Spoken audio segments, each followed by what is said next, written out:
We had some huge forest fires right up in the hills, just basically starting across the street from us. The fires, they just couldn't contain them. And so they were getting out of hand. It was unsafe for the first responders to even continue to fight them. And so we all left thinking that, who knows what we're going to come back to. When we came back, when we were allowed to come back into Malala, you couldn't come inside the church because the air quality in here was really bad. I mean, you walk into the sanctuary and if you turn the lights on, you'd see smoke haze. I mean, thick smoke haze. It was really bad. I mean, you just couldn't be in the facility. I had been familiar with SERVPRO. We had used them with a home that we had built that had a problem. SERVPRO was my first call. I think within 12 hours, I got a phone call, a guy named Jordan saying, hey, we're gonna be coming into town and we're gonna check out your facility. And within, I think, 24 hours, they were here.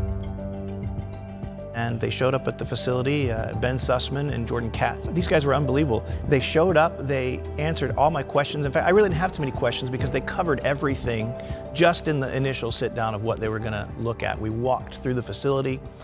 Immediately I felt like I could trust them, that they knew what they were talking about, and they put my mind at ease beyond what I could ever have hoped for. Well, it's a huge facility, and so you can't be everywhere at once, and yet it seemed like every time I'd go somewhere just to kind of walk the building, there was somebody in there cleaning, going through the process, pulling everything out, whether they were vacuuming it up or wiping it down, and then when they were done, putting it all back. It was clear as day.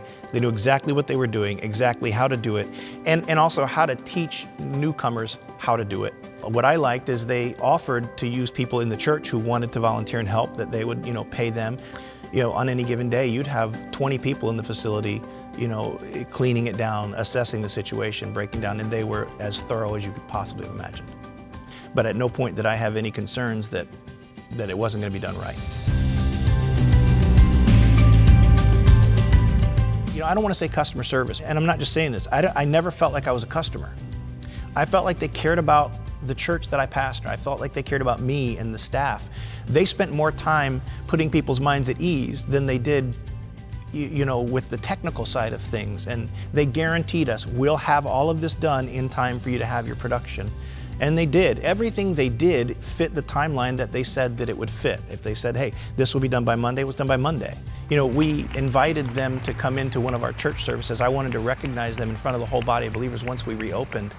And the church gave them a little bit of a gift and stuff for their wives as well. And again, they went above and beyond. They went out of their way to make sure that myself and the staff and the people who really needed to be put at ease were placed at ease. They were exceptional. SERVPRO can make it like it never even happened.